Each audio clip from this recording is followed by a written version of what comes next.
Welcome, everyone. My name is Dr. Eliana Ramirez, and I am so delighted to be here with the amazing Dr. David Daniels. Dr. Daniels, welcome. Hi there. How are you? I'm so excited to be with you. Every time I chat with you, man, I learn things and I walk away feeling like, oh my gosh, this guy's a treasure trove of information. So really, truly, thank you for being here. My pleasure. Good to be here. Thanks very much. And welcome to everyone who's logging in. We invite you to introduce yourselves in the chat. We are streaming from a platform called StreamYard, so there's a slight delay, but if you put questions in the chat, we will get to them as we are able to. And we're just so thrilled that you're joining us. And for folks who might be watching this recording after the event, thank you for tuning in as well. So we're just going to go ahead and get started. So Dr. Daniels and I met fairly recently, organizing around the End Workplace Abuse, organizing for, in hopes of pushing forward some legislation at a state level across the nation to create safer workplaces. And that's how we met. But there's so much to Dr. Daniels. I wonder if you, sir, would please introduce yourself, share a little bit about your background. I will. Ilana, thank you so much, first of all, for inviting me to have a little conversation about this topic. I'm a native of Seattle, Washington, who lives in Atlanta, and I've been here for getting close to 20 years. I rather enjoy being from Seattle, but I enjoy living in Atlanta. There's a bunch of reasons for that, but I spent the vast majority of my adult life in the fire rescue service. As a matter of fact, I was a fire chief in three states. One of the things that I noticed, though, in that journey, and I mentioned that one because that sets a little bit of the context about why I feel the way I feel about safety in general. Because if there's a catastrophe, some really bad negative thing, story, I've got them. I mean, literally. I've seen lots of things that most people will never see in their entire lifetime for real. They might see them in the movies, but they won't see them for real. To include the fact that 30 of the people that I work with over my career either got killed at work or died from something they were exposed to at work. And as I transitioned to, I actually figured out I was really more interested in safety than I was in going to buildings on fire and, overturned trains and, collapsed buildings and all those kinds of things. I was really more interested in the safety of the people that I worked with and my own safety as well than I was in all the other stuff. I mean, there's an adrenaline rush. I can tell you, there's nothing like it. But I was really more interested in the safety of other people and of myself. But over that period of time, it occurs to me now, being a safety professional for over a decade now, that I never got physically hurt, not once. I mean, a lot of other people did, but I didn't, I didn't pull a muscle. I was in the hospital, I think when I was 4 years old. My mom tells me, I barely remember it. That was the last time for a hernia operation. So nothing's happened that way. But if you were to ask me whether or not I was morally or psychologically injured, I would say lots. To include the fact that while I was prepared to go to my first building on fire, lots of training, lots of skills, all that type of thing, I wasn't prepared to see the first person die in front of me. I'd only been out of high school a couple of years. I'd never seen a person die. I'd been to one or two funerals my entire life. And that experience, on top of all of the other things, is really what lasts. And that's why I'm so now interested in helping individuals and organizations figure out that that we, in the way we conduct our society, particularly the way we run our businesses and our organizations, we are traumatizing people needlessly because we're not being real about we're not being honest about what the work environment actually is. And when folks say that it doesn't work for them, we aren't doing enough to change it. we try to change the person rather than changing the environment. So that's really what the context of the conversation. And when we talk about psychological safety and psychosocial hazards, we're talking about an environmental thing. We're not talking about a personal thing. I so appreciate that you just laid it out exactly like that. I'm just wrapping up an article that I'm writing right now about suicide among health workers and how we need to think about this as occupational mental injury Yes. rather than mental illness. Yes. Because if we take our attention off of those occupational factors, then too quickly we end up gaslighting people. We tell people, oh, you just need better coping skills, or, you need to take some time off, some leave. Well, but then people go back to that environment that's causing such significant harm. That's exactly right. I mean, I find this in the physical safety space as well. So a worker will be physically injured. They'll slip and fall. They'll run into something. They'll, fall, whatever it is. They'll have some type of situation that causes them a physical injury. And the first place we go is to blame the worker. What did you do? You were driving too fast. You were this. It's always about you, not about the environment that we put the person in. The Occupational Safety and Health Act is not a balanced document. The vast majority of the responsibility goes to the employer.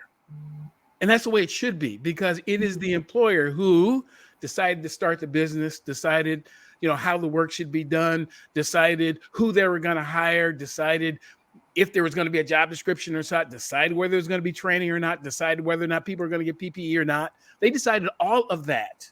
And then when that system results in the injury or death to the person exposed to the hazard, then somehow it's the worker's fault. I don't buy it. I just don't buy it. I really don't. Wow. Popcorn in my brain right now because so many things you just said. This is why I love chatting with you. Okay. So first thing you said, PPE, personal protective equipment. Is that correct? Yes, absolutely. Okay. Yes. So this is, I think, another corollary between what happens in the fire safety world and in the healthcare world, especially fresh off of the COVID-19 pandemic, the early days when our workforce literally couldn't even get masks. Exactly. So again, though these occupations have been siloed in terms of the skills that are necessary and all that type of thing, they're really not that different. It doesn't matter what people do. It matters from a safety perspective, the hazards that exist in the environment where they do it, and have we done what is necessary to minimize the effect of that hazard on the person. So again, it doesn't matter. Pick your industry. It doesn't matter. And I'm here to make the argument that the psychosocial hazards, the hazards you can't really see, are just as hazardous and just as harmful as the physical ones. And I would say in some cases, even more. They're even more harmful because, I just couldn't see it. You see the result of it. And if you really pay attention, you can see the hazard itself. You really could, if you paid attention. And if we cared at all about how people feel about things, because our feelings they may be different, but we're all entitled to them. And our feelings are a type of alarm system that are telling us something isn't right. Something doesn't work. And when a person goes into the workplace and is feeling this doesn't feel safe to me, that is their body, their brain, it is working exactly the way it's supposed to. It's doing exactly what it was designed to do. And when we tell people, just push through it, don't worry about it, we're setting them up for something even more harmful. Yes.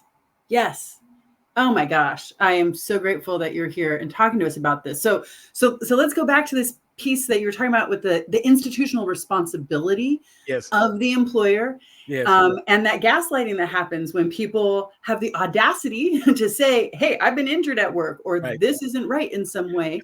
That's right. Oftentimes from the work of Dr. Jennifer Freyd, I believe, we see institutional betrayal. So the employer turns around and says, just like you mentioned, well, why were you driving too fast? Or what were you wearing that day that happened, or whatever it might be. And it's a move to deflect liability from the employer, but it magnifies the psychological injury that you were just describing as well, because It does. So many of us were going to work for a paycheck. I think Yes. all of us pretty Yes. much are going to work for a paycheck. And Sure. when we are blamed for things that happen to us, it can be very, very frightening Mhm. because our livelihood is connected to this, Yes, it our is. ability to keep the lights on and food on the table and the whole nine. So when you were mentioning that some of these psychological injuries are actually as bad as, or in some cases worse than those physical injuries, we're seeing that play out left and right with Yes. stress related illnesses. Yes. And so Yes. we may not see them in the moment, but they're actually directly tied to our risk of diabetes, heart Absolutely. disease, cancer, Absolutely. and so on. So again, these are just, they're all examples that so most folks have well, it depends on the people's ages, but that we went through a collective trauma on Mm, September 11th, 2001. Collective. Everyone who was alive at the time went through a collective trauma here in the United States regarding the terrorist attacks. And after the report was done, one of the statements that was made is that it was not just a failure of preparedness, it was a failure of imagination. oh, And but we continue to do that. We, as a society, it's as if we lack the imagination to even suspect that Ileana came to work today and told me something wasn't right, but she can't possibly know what's going on. They can't mm, possibly, because I don't feel anything. mm, So it must just be her. So let's see what we can do to fix her. Let's see mm, what we can do to change her. When if we could be open enough to the fact that your the potential harm to you is also eventually potentially harm to me. yes. Yes, and it may start out with you because you are triggered by it or activated by it or recognize it, and I don't. Doesn't mean that it won't eventually become something for me. So I think Mm, people do safety things for one of three reasons. Either they have this moral and ethical belief that it's the right thing to do, or they have figured out that it's going to save them a crap ton of money, or they have to. mm, And frankly, as a safety professional, it doesn't matter to me which one. I would rather, though, you think about the fact that it's just the right thing to do, because if it's not safe for you, it's not safe for me either. It mm, can't be, it can't be safe for just one person. If it is unsafe for one person, it is unsafe for all persons, everybody who's potentially exposed. Because again, you just noticed it sooner than I did. mm, You're just mm, exposed. So, but it's coming to for me as well, because if this culture, if the group of us doesn't care enough about how you feel about things to do anything about it, or to ignore it, or to gaslight you, or to say that you're wrong, then guess what? I'm going to feel about something as well, and my turn is coming, to include everyone from the janitor to the CEO, yes. because they're going to come around someday and say, as a CEO, I know we're concerned about this issue, but we're not. Now you're out. So it affects all Mm, of us. We should care how we feel. We should care. That should matter. And again, it's not as if it is a lot easier to change the environment than it is to change the person. There's nothing wrong with my feeling. There's nothing wrong with it. The question is, how is it compatible or not with the environment that I'm in at the time? And often it's a lot easier to simply, oh yeah, we don't have to do it that way. We can do it this way. mm. Wow. I love that you're talking about this and saying that it's coming for everybody eventually at some point or another. It is. And It that is. you give that explicit example of the CEO even at some point could lose their job if it ends up costing the company too much money. Guess what? Public Mm, or private? Because I tend to mm, refer to organizations because there's this assumption that it's always about making money. I spent again most of my working life in the public sector. mhm, And people have their thoughts about the public sector, but I believe that the public sector can do some things that business will never be able to do, because it's not about making money. And that's not a criticism of the private sector either. It's not a mm, criticism of either. It is an observation about the difference. mm, And the reality is, those things that we do as a society that are for all of us, mhm, that are about, that are concerned about all of us, those are the things that really matter, because businesses will come and go. Hmm. They'll kind of come and go. Woolworth used to be a great employer. So did Blockbuster, but they come and go. But there are things that we do as a species that are absolutely necessary to our survival. And when we invest in those and invest in the people doing those, we just end up better off. I try to be really clear about the fact that I'm not, just because there's more responsibility on the employer doesn't mean I'm blaming the employer. It's not a blame thing. It's not a blame thing. Many of the folks, and again, to the work that kind of drew us together, many of these toxic workplaces are toxic because the leader has been beat up and mistreated and misunderstood. And so I get it. I get it. And that's a part of my goal, is to help people figure out this isn't even your fault. This is the environment that was created to do. Every system is perfectly designed to produce whatever it's currently producing. Yeah. Many of these systems were set up to be exploitive. They weren't set up to care about people. They're set up to make money at all costs. They were set up to, accomplish the goal at all costs. When I started in the fire rescue service many, many decades ago, there was an expectation you were going to die for somebody else's property. That was the expectation. As a matter of fact, there are maybe a couple of people out there who still think that. Well, I kind of came along at a point we start kind of questioning that, going like, hold up. Maybe dying for people's stuff doesn't make a whole lot of sense. And ultimately, it's not good for the community, for, public safety folks, police officers, firefighters, EMTs to get killed doing that work. Same thing, like it's not good for doctors and nurses to get sick from a pandemic if they can't, because if they get sick and die, how are they going to take care of us? See what I mean? Right. So This is about all of us, and it's about the environments that we're in. It is about how do we create environments that are set up with the health and safety of human beings at the forefront, and then everything else is secondary to that. Woo!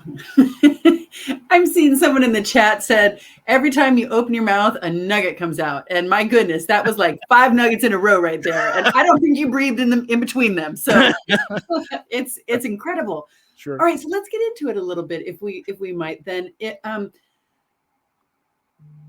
there's an economic benefit to having psychosocial safety, to reducing psychosocial hazards. Yes. There's a benefit to the society, because you have the employees doing whatever they're doing, which they're doing for society, still alive. Right. But people don't do it.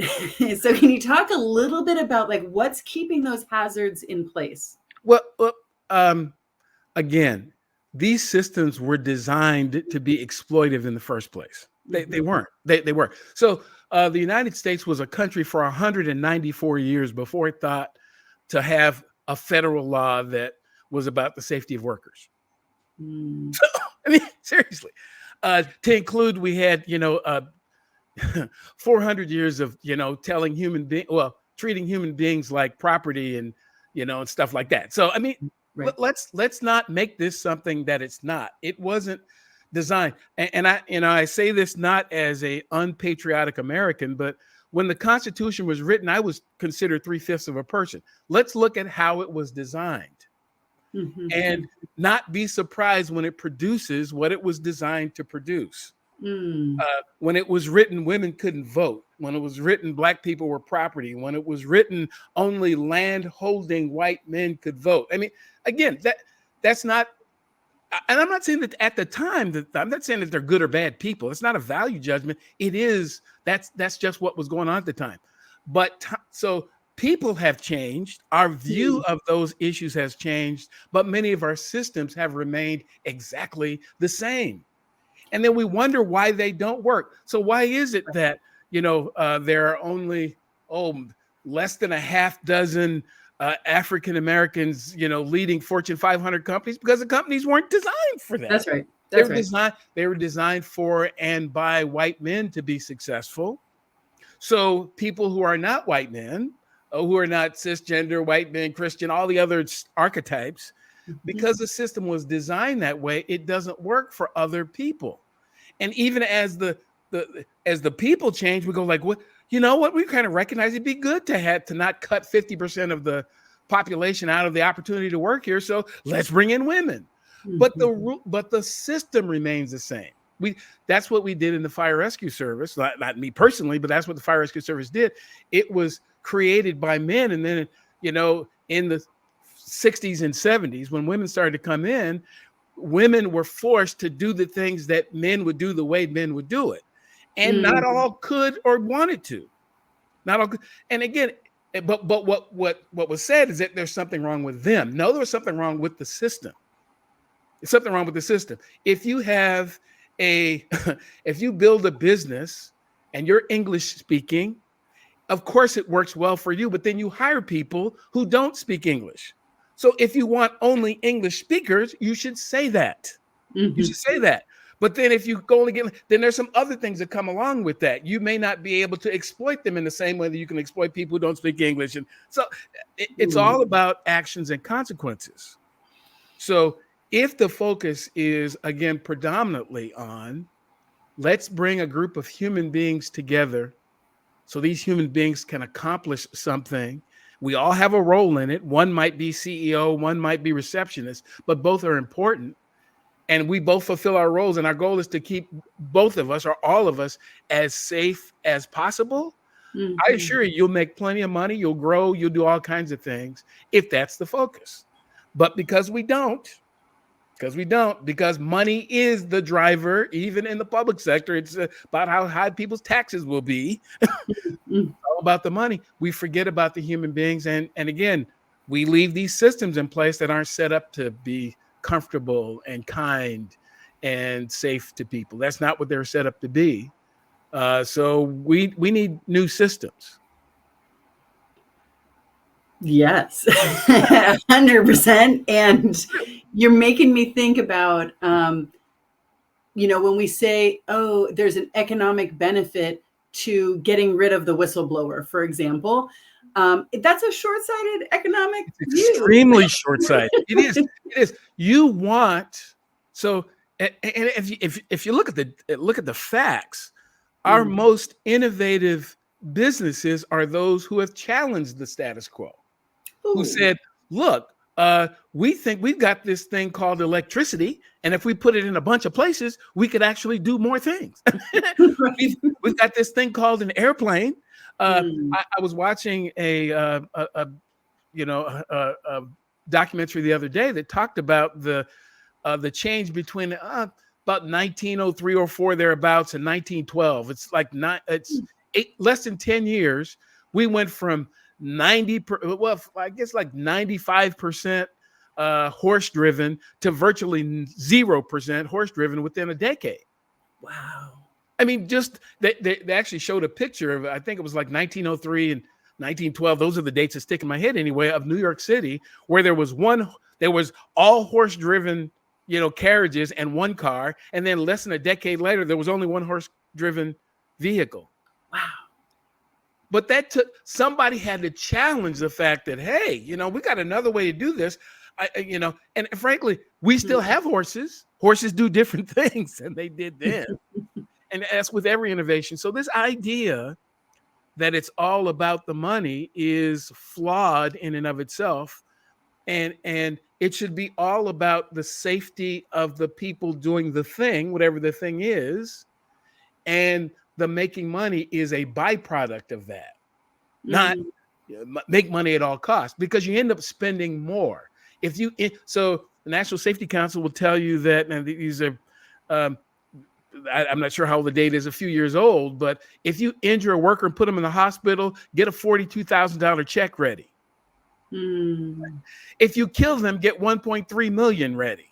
Wow. So it doesn't make financial sense to physically injure and kill people. And I'm challenging us to have a conversation about, and we barely track the psychological impact. That's the issue. We don't track it. So the reality is we don't know. I was reading some data recently that suggests the United States spends $1 trillion a year in turnover as a result of incivility in the workplace. Trillion with a T. Yeah. because people left that employer, went to go do something else just Yeah. because they weren't treated well. Not because they got physically hurt, but because they weren't treated well. That's $1 trillion we could do a lot of other things with. That's right. Absolutely. Absolutely. And it's, I've heard data from the Workplace Bullying Institute talking about it's something like 1.75 the cost to replace a full-time employee who is at a higher rank in a company. Like, it just in no way does it make sense.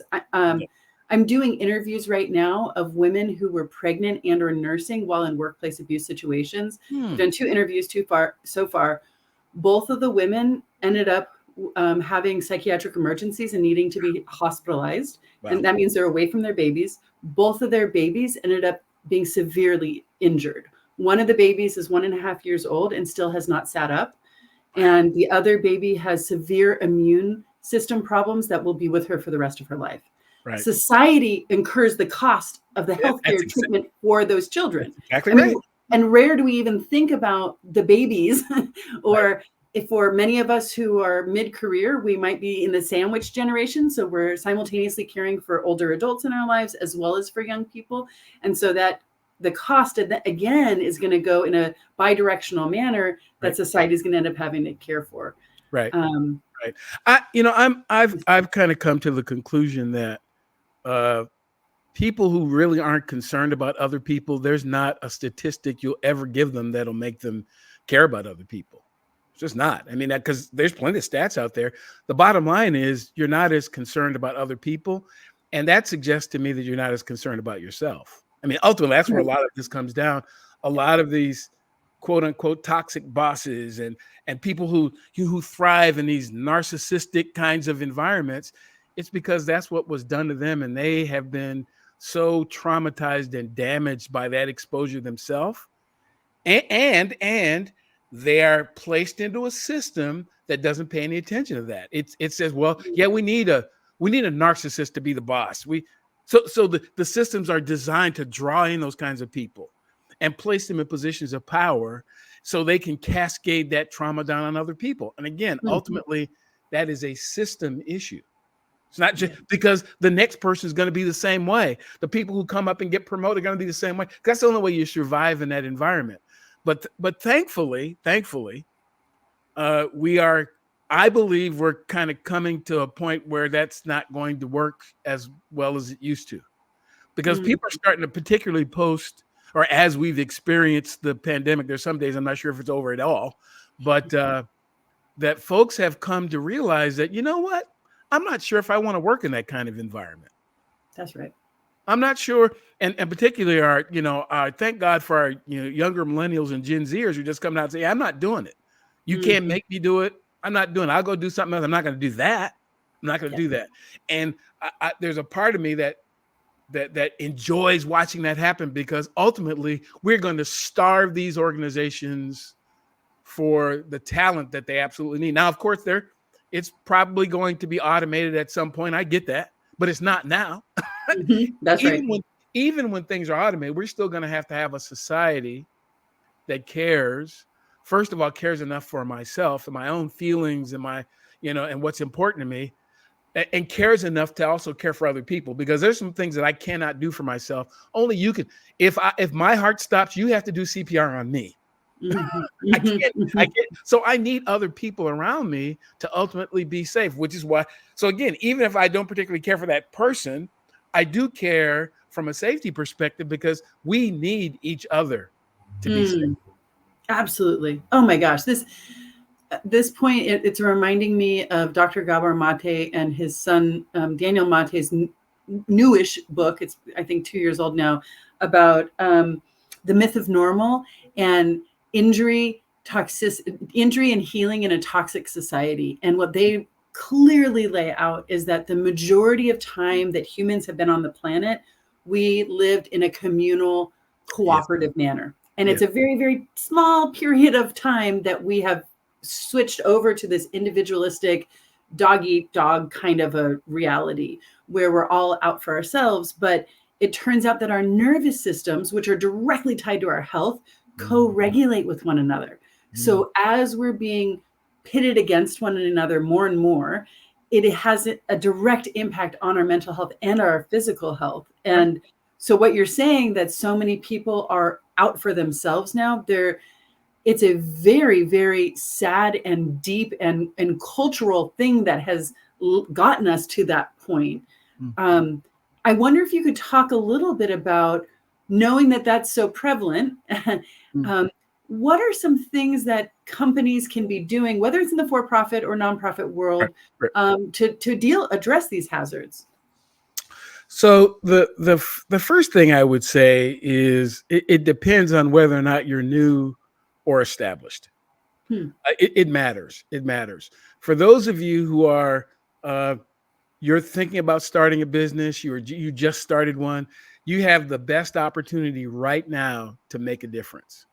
It is. So again, when we think about Maslow's hierarchy of needs, assuming that people are breathing, eating, sleeping, and doing all the physiological stuff, the next step on the hierarchy is safety.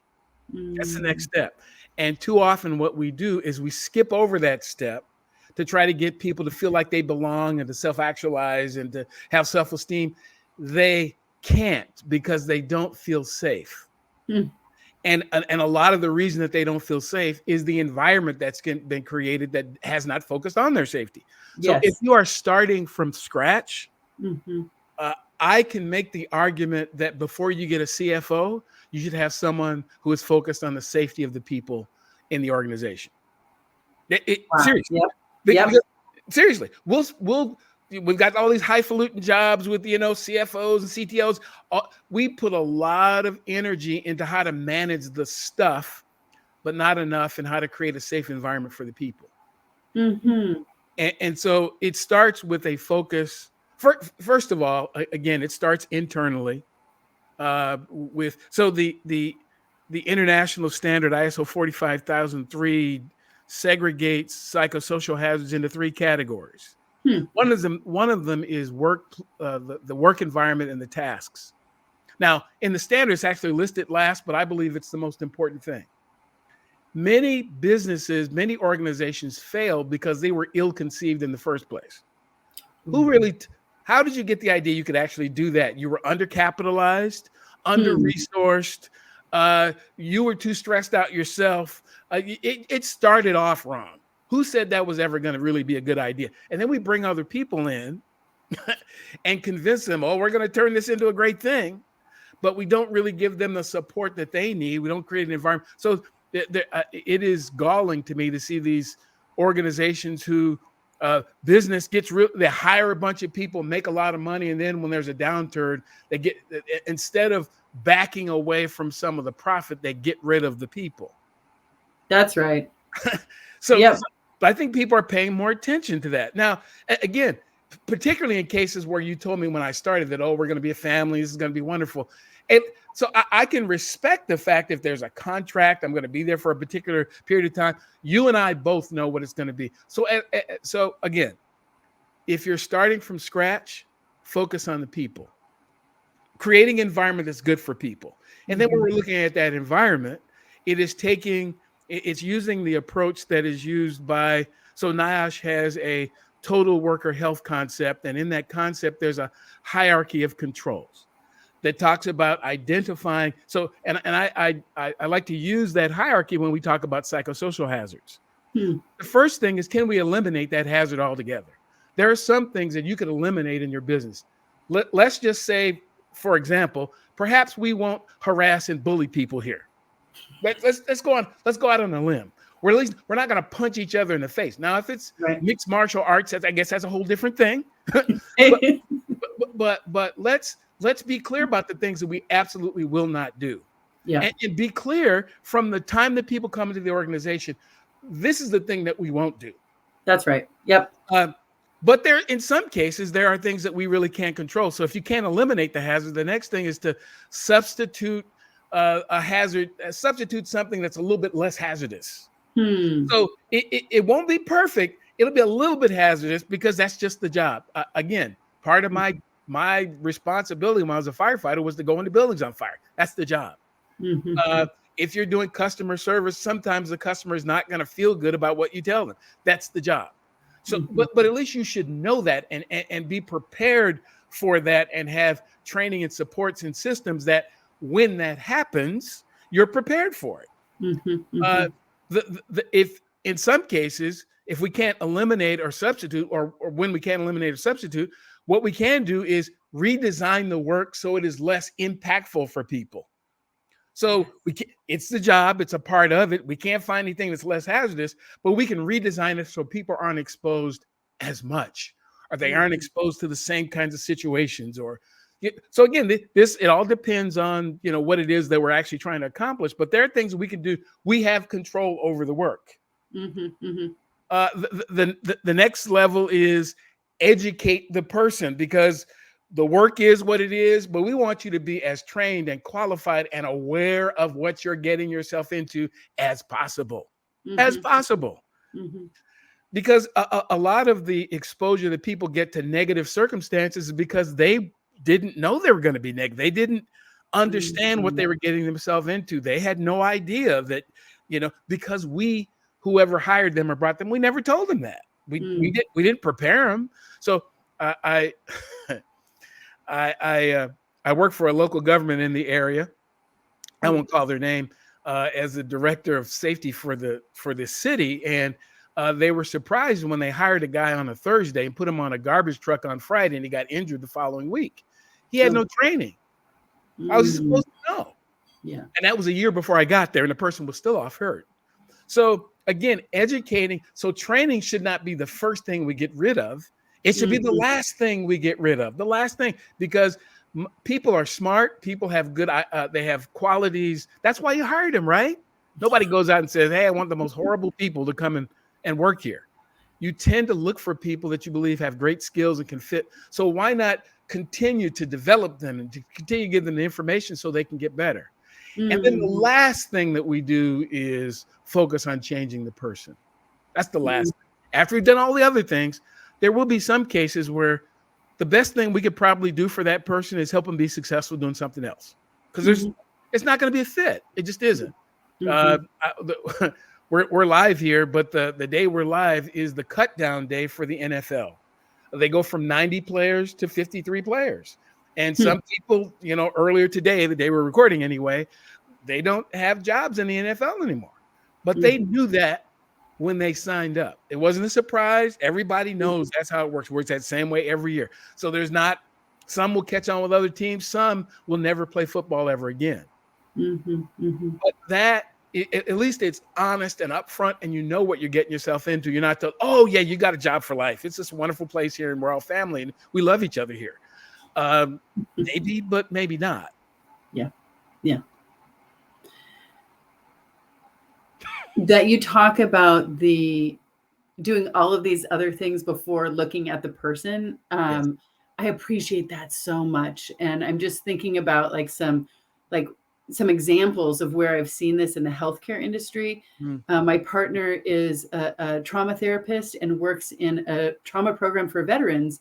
And among the trauma therapists, they let each other know where they're at with their different clients, because any trauma therapist who hears story after story after story is going to have an impact at some point. So they stagger their clients. Yes. And there's different, and it's a simple way to, and it doesn't mean that there's never a time that my partner is going to have back-to-back clients. Yes. But more often than not, if they're staggering appropriately, there is a little bit of space. It's better patient care as much as it is better for the clinicians themselves. Yes. And I know that there's a lot of nonprofits who are out there who get into this feast or famine cycle where they bring on so many contracts without having the workforce in place to do the work. And so what they're doing is they're grinding out their really competent, effective staff members into dust. Yes. Because they are bringing in more money before it's actually even reasonable to do so for the workforce itself. Yes. And when you're saying before, like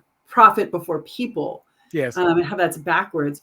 So for a company, and it was great that you said okay, in the beginning stages is the best place to come in and do some of these changes, to have that forethought.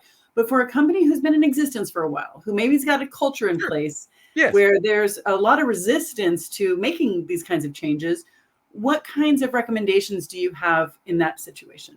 So the first recommendation is to the individual. Each of us as individuals should be more cognizant and aware about what the culture really is, rather than have this pie in the sky. Oh, there, you can find out what's going on in an organization. It's a lot easier now than it used to be. There's a website out there I'll shout them out called Culturama that has taken some of the largest organizations, largest companies in the United States. And there's a website out there, and you can find out whether or not they pay well and find out whether or not they've had lawsuits. It's all publicly available information that just kind of collated in one place. You can do that on Glassdoor. There are lots of places to find out what's going on in an organization. You should be checking them out as much or more as they're checking you out. So that way you have, again, what I found in my research is that one of the ways that we deal with psychosocial hazard exposure is adaptation. We can adapt. If I know it's cold outside, I can wear a coat. It's when you throw me out there and I had no idea even what the temperature, now I'm stuck. See what I mean? So it is getting information before you go into that culture. Now, should you decide to become a part of that culture, then you also have to decide, what are my red lines? What are the things that I know they may be this way. You can work in a company that's doing all kinds of things, and the environment around you is good. Let's not get this, this idea. Oh yeah, I got to change it. Well, now you could start your own thing. That's frankly, I came to the point where I had to start my own thing. Because I the last W-2 job I had, the folks thought that bullying and mistreating me was going to get him someplace, and it wasn't, because I know more about this than you do. I mean, I do. I know all the rules. I have a master's degree in HR, so come on, you're not going to gaslight with that stuff. I know. Now you might be able to do it to other people, and I don't like that either. And that's ultimately another reason why I had to leave. Is you're not going to do it to me, and I don't like you doing it to other people either. And the organization was too big, and I couldn't change it myself, so I had to change. Rather than I'm going to stay here and fight this thing out, but you're miserable staying there and fighting it out. If you are as skilled as you say you are, there should be something else you can do that wouldn't have you feeling so bad all the time. Now, for those who really want to take on changing the culture, first of all, you can't do it by yourself.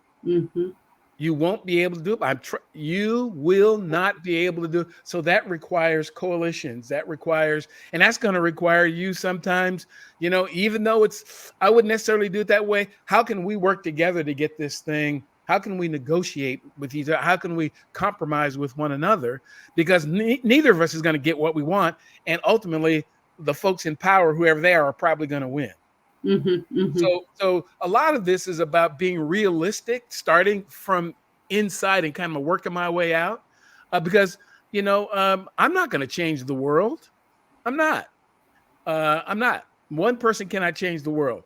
Now I can change the environment around me though, because I've got and I've got choices, because in many cases I've sought to make choices for myself, and I've also sought out environments where I am accepted. Rather than I spent a lot of years trying to be something that I was not, hoping that people would accept me. And no matter what I did, they weren't going to accept me. So now I try to hang out with people who are good with me the way I am. If you don't like me I'm okay that you don't like me the way I am. I'm just not going to stick around very long. I have to put up with that. Yeah.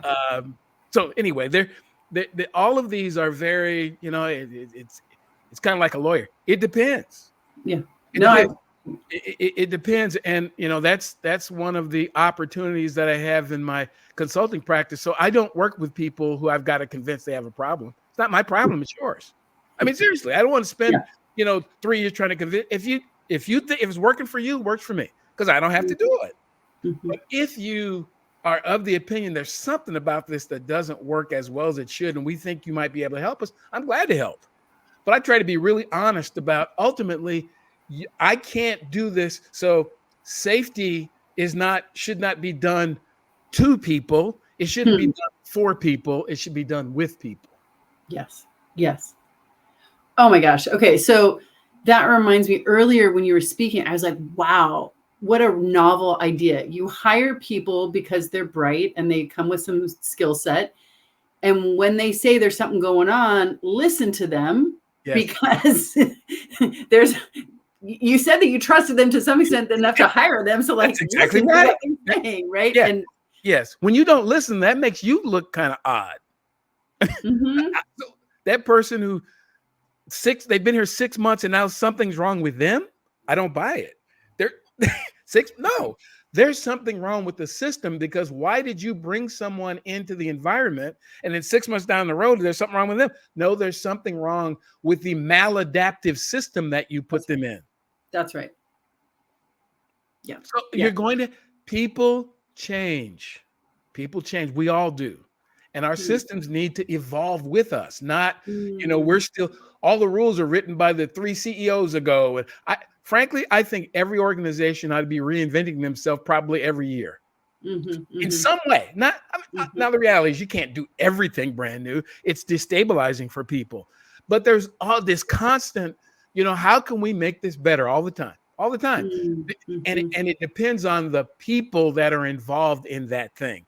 And it's not the customers always, right? It is first the people that we brought into this organization to accomplish this thing. And then we'll find people who will enjoy it, because we do. Oh, appreciate that so much. And I wonder if you could talk a little bit about, I can't believe that we've gone through so much time already. I have so many questions I want to ask you. Okay, well, could you tell us about the book, please? I'm so excited. This is a way for us to get even more of your brilliant ideas. Sure. So, as a matter of fact, in about 3 weeks, I have a book that'll go on for pre-sale. The title, the working title of the book is Psychosocial Hazards Are Real. And what I'm attempting to do is simply convince people that this is a thing. That's all. I'm not trying to help you solve it all, because you'll never address a problem that you don't think even exists. Woo, that's right. Yep. Never. So why? So people, I think a lot of times we try to jump to solutions. Do this, do that. Well, no, let me help you by explaining a little bit of why I feel this way. I share, there's a few stories I share that I don't think I've ever, matter of fact, I'm pretty sure I've never shared even publicly about, again, I was never injured physically in the fire rescue service, but emotionally, matter of fact, I was traumatized in a number of circumstances, really was. And it took years to first recognize that I'd been traumatized and then try to figure out how to do something about it. Because simply, I'm traumatized. Oh, okay, I don't want to, it's got to get better. I mean, there's got to be a way I can, be better and not struggle with my own thoughts, my own feelings about everything because of my own trauma. So that's work I had to do on my own. Well, of course, I had to get therapy as well because I couldn't do it all by myself, but I had to recognize it's an issue. So that's what the book is about. It's a little bit about why I feel the way I feel about safety, why I feel that my psychological safety is just as important as my physical safety, and why I recognize that you will not get and achieve psychological safety in an environment where psychosocial hazards are left to just multiply. That's at the root. That's the issue. Underneath it all, so this conversation about bringing your whole self to work, I can't bring my whole self to a place that wasn't designed for this place. It wasn't designed for my whole self. And frankly, I think we should stop telling people that. I think we should tell people to bring the part of them that contributes to what it is we're trying to do, because I can't be all of me all the time, because it just doesn't fit the thing that we are trying to do. So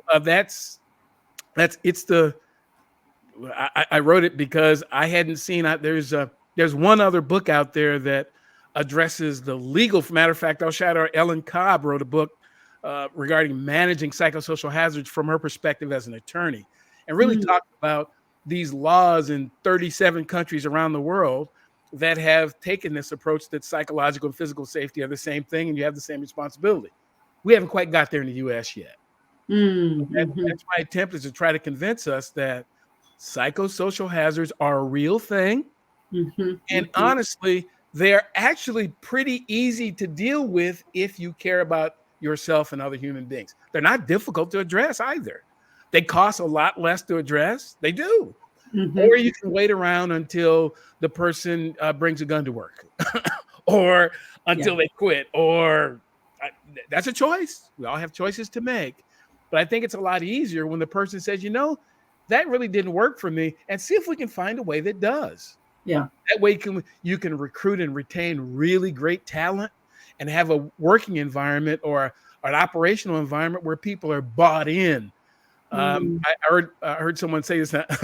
I'll conclude this diatribe. So people rarely shoot holes in a boat that they're actually in. Whoa. Yikes. Yeah. Yeah. So.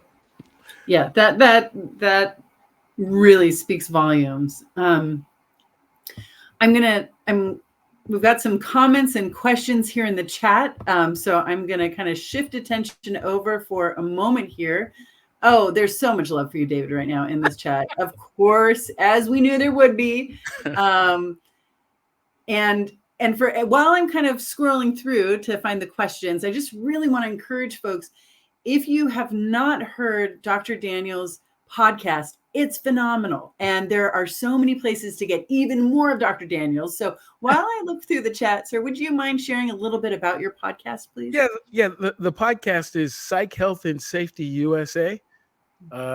It's actually sponsored by a company in Australia. I have to give credit to my friends at Flourish DX over in Australia, who started this podcast about 2.5 years ago and asked me to host. And they they have others around the globe, but frankly, most of the others are in countries that actually have psychological health and safety kinds of standards. As a matter of fact, the host of the Canada podcast, Kim McDonald, I think she's watching in, so I'll give her a shout out as well. But we didn't have anything like that here. And my goal again is to try to help inform and educate. And Doc, you were on with me, a while ago. And the advantage that we have in the U.S. is that because we don't have any real standards and such, we can approach this from all these different aspects because psychosocial hazards are like everywhere. They affect everything that we do. And I also, and I'll say this, I have been very intentional about making sure that I have an extremely diverse group of guests. I have a spreadsheet, to be quite honest. And I try to balance it. I think, we just did my 100th episode back in June. And at that time we had right at half of my guests were male. Half identifies male, half identifies female. Wow. I've had transgender guests. I've had Black and white and Asian and Hispanic and I've had disabled folks. I've had everybody, because these hazards affect everybody and they affect everybody differently. That's right. Have this standard kind of, it's not that anybody's voice is right or wrong, but they are very different. And I like hearing the different kinds of voices. I've had really, some really young people. I've had even members of my family on. So it's really? Yeah. I enjoy the conversations and anticipate continuing to have them for as long as folks will listen. Oh my gosh. Well, and you're an amazing host because you're so back and forth and collegial, and it's great energy, which is not an easy thing to do when you're talking about such intense topics. So you really have this gift of being able to, go deep and go serious, but in a way that is palatable to folks. Gosh, there's so many great comments here. So people are talking about so much. I see Dr. Pettis has said resistance to change has persisted throughout history to the detriment of many. Absolutely.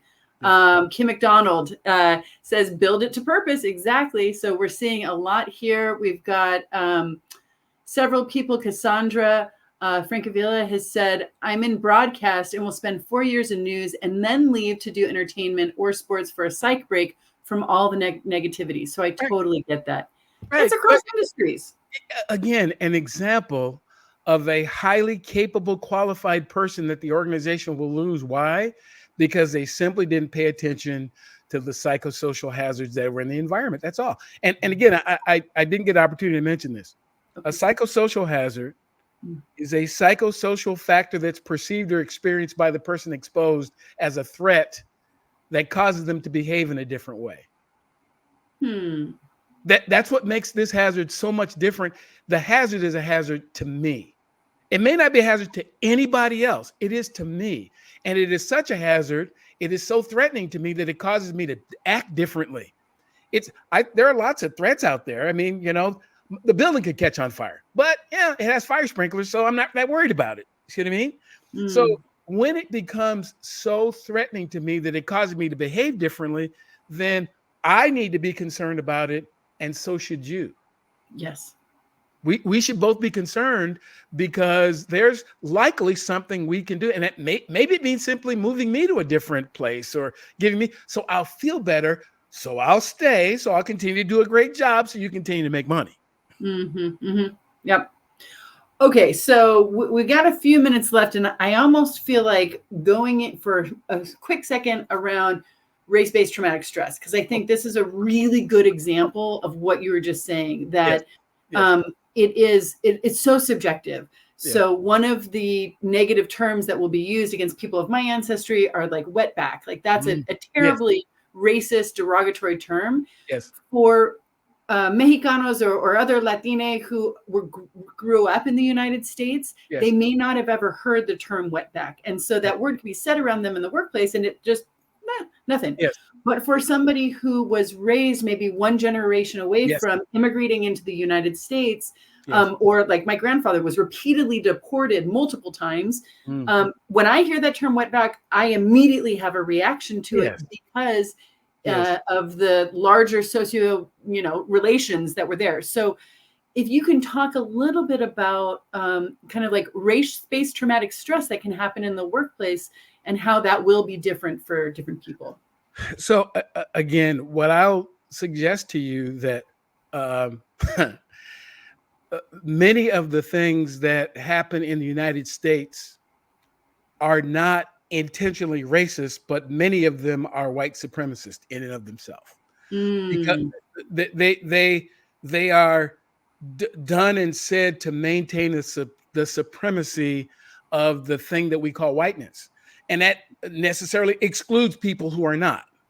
Yeah. But it also, but again, we could take that and have the same conversation about being male or so we've got, again, these structures that were built for a particular group of people, whoever that group is, that are built to be safe to that group and to be comfortable to that group, whoever they are. And they do and say things. And again, they're not always intentional either. But again, we have systems in the United States that were built to be sexist, racist, homophobic. They were built that way. The people who built them either ignored the existence of the other person or intentionally did. A lot of the things that are done around voting were done intentionally so Black people couldn't vote. So we are in 2024 and we're still having those conversations because that's the way it was built. And so for those of us who are affected by that thing or who perceive or experience that as threatening, that's a psychosocial hazard to us. That's the point. I was in a dialogue with some of, it was a group of Black people and Jewish people in dialogue over about a couple of months back. And it really gave me some, more sensitivity than I had about, the trauma that exists for many in the Jewish community as, after October 7th. I'm not Jewish. I never have been. But hearing and seeing the reactions and how they describe it, I can relate a little bit, just a little. And again, there are folks on the other side of that conversation who are Palestinian, who feel, so all of these are things that affect people in different ways. And I don't think as systems we pay enough attention to how this is affecting people that we say we want to be a part of whatever it is. You said you wanted me to work here. You said you wanted me to volunteer here, to be a part of this thing. And you don't seem to be paying attention to, it is not safe for me because of that. And if you, the number one responsibility of a leader is to create a safe environment for the folks that are following. That matters more than anything else. As a matter of fact, I see another of my friends on again, another shout out to my friend Gary Breeze. He shared with me, and I saw him a few weeks ago and shared with a leader. The job of a leader is not to get things done, it's to cause things to get done. And to cause it to get done through other people means it has to be safe for them. The way they are, it has to be safe and comfortable for them to do it. Because if I was going to do it myself, then it doesn't matter. I'll just do it my way. But when I bring in other people, it has to be safe for them. So when we talk about issues of race and gender and sexual identity, and all of these are examples that the systems were not built to accommodate the very people that were recruited. If you don't like those people, don't hire those people. See how long you stay open then. Right. Yeah. See how you're able to compete. That's a choice you can make. You can stay small, if that's what you want to do. But if you want to get people's labor, if you want to get their expertise, it would seem to me you'd be wise enough to create a safe environment so they can continue to provide. Absolutely. And it also seems like in an age of globalization and with social media that we have to understand that the things that are happening elsewhere in the world impact our workforce. They do. And so Palestinian workers right now who are struggling, right? Black people who see direct connections between what's happening to Palestinian people. That's exactly right.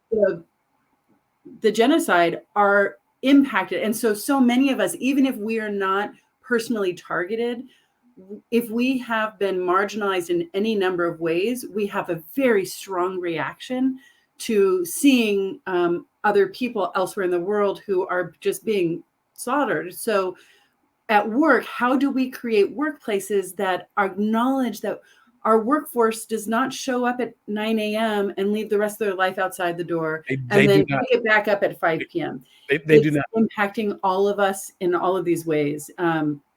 Again, if one of our goals is to create a psychologically healthy and safe place for human beings, then we have to create an environment that is safe for the human beings that we brought in.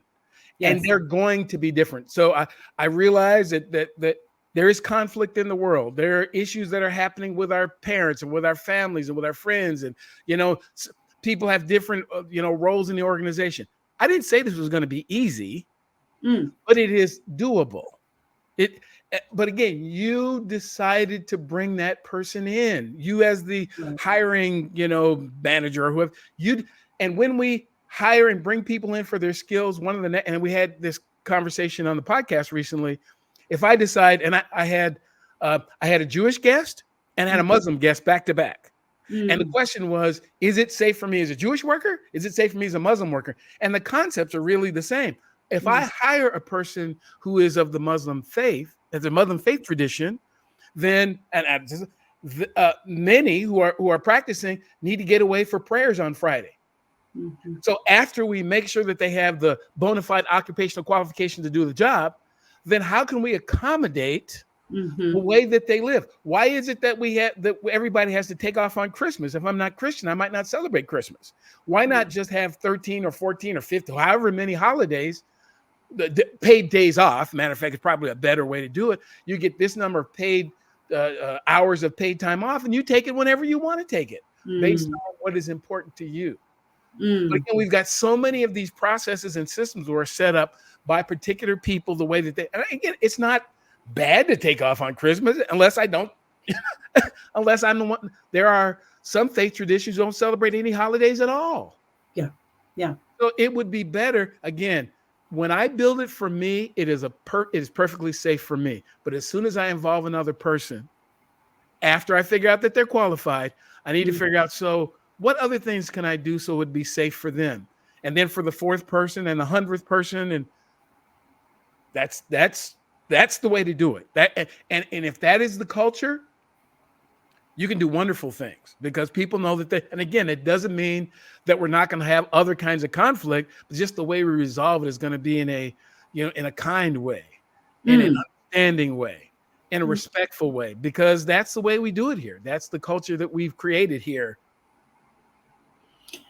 And what I'm hearing, that culture, like the operationalization of that culture, is encouraging self-determination wherever and whenever we can for Absolutely. employees. So we're asking them, what is your experience and what will help you to get your job done here? That's And then exactly we listen and then we act on it in a way that is not, because I think sometimes employers can say the things, but then not follow up with action. And right. it is a hollowed promise. And to those of us who come from communities where there is historical racialized labor trauma, Right. talking about chattel slavery, talking about colonization, and heck, the way that we built the railroads in this country, and so many farm working. That's right. If people tell us one thing and do another, it's going to deplete any kind of trust that we have, and it's going to increase our need to self-protect in the workforce. That's so exactly right. That's exactly acknowledging that, yeah. Yeah. Yeah. We wonder. Oh, have please to go do ahead. this. I was going to say, we have to do this together. We do. It can't be done. Again, you can't do it to me or for me. You have to do it with me. Yes. And each person, their needs are going to be slightly different. We have to decide what's good for us. And I find myself in multiple groups where I have friends who don't like each other, but I like both of them. It's not my job to have them make that. That's really up to them, because I have a relationship with them because of that. And the same thing with working groups. These two groups may not necessarily, maybe they don't have to, but when that person comes into this group, how do we get the best out of that person, and how do we creating a safe environment for that person? How do we do that? And when I feel that it's safe for me, I want to make it safe for you as well. I mean, I'm willing to adapt to, as long as we discuss it, as long as you don't impose it on me, because that means if I am willing to give a little for you, you're willing to give a little for me. That's right.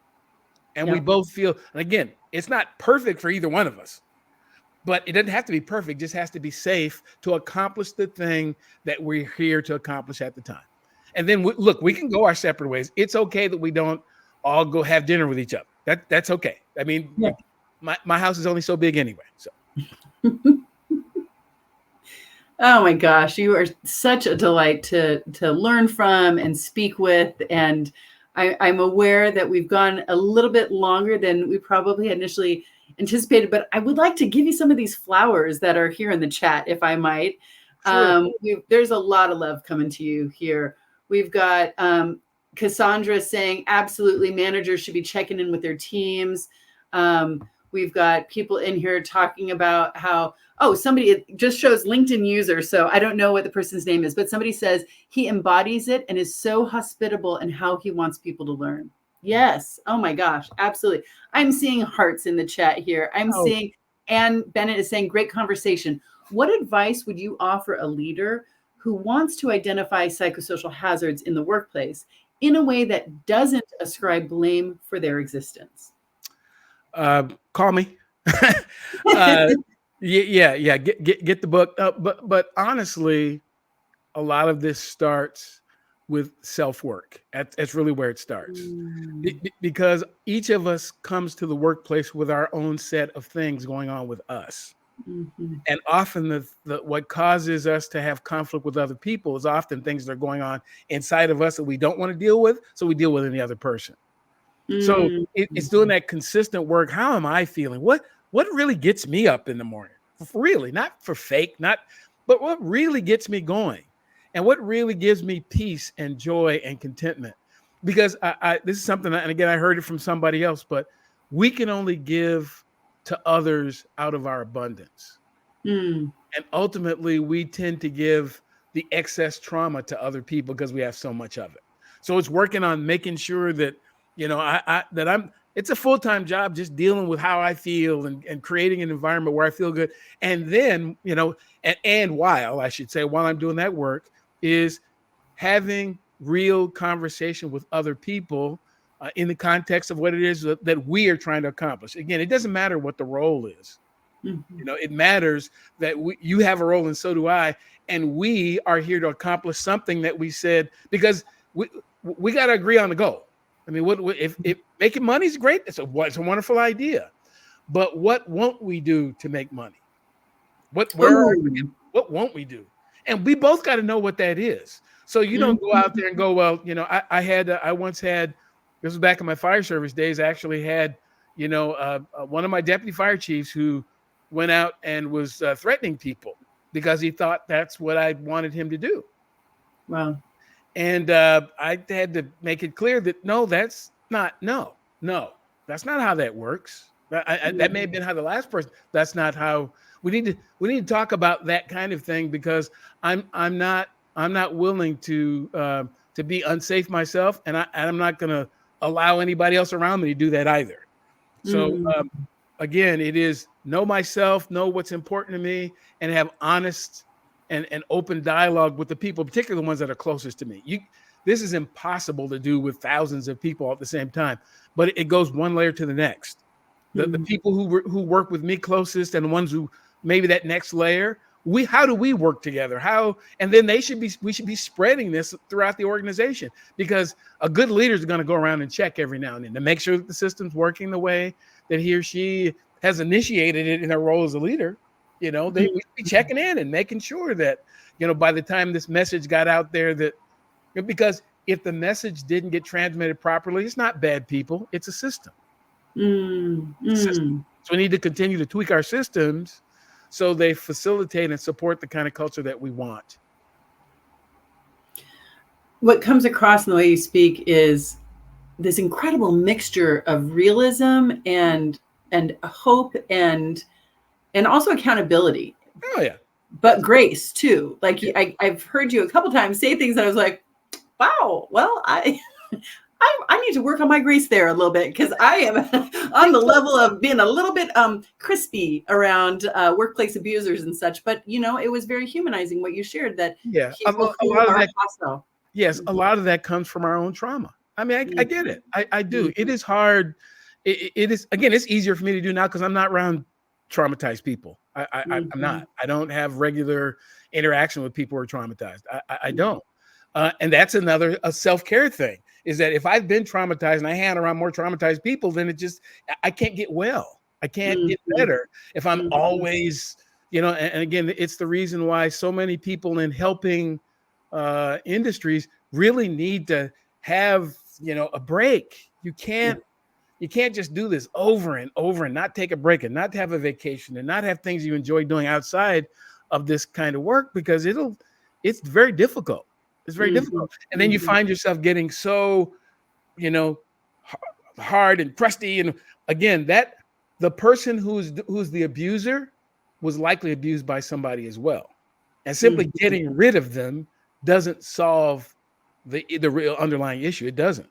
So it doesn't. And we should, I think sometimes the best thing we can do for people is help them be successful doing something else, not this.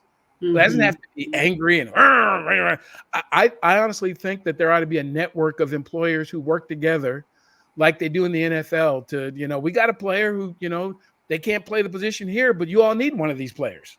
What would that be like? Instead of just casting people out on the street and there's a company down the street who's begging for it, but we won't, that's not the way we do it. Okay. I mean, it's a kind of a bizarre idea, but what would it be like if I knew, there's, this particular role isn't going to work, but I have a friend at this other company, and we're gonna help you get that thing. Well, I'm going to have to invite you back, because I get it. Like, if somebody is a known abuser in a workplace and they're not going to fit there, and they are a human being, so yeah. Okay, that's what I thought you were talking about. Because I was no. I'd like to learn a little bit more about how we can do that ethically. No. So the person who is first of all, the known abuser, known to whom that they're abusing. Does that person even know that they're abusing people? Or have they just done it for so long it's just natural to them? Again, now, there are some folks, so why did you hire a known abuser then? That's another question for me. What?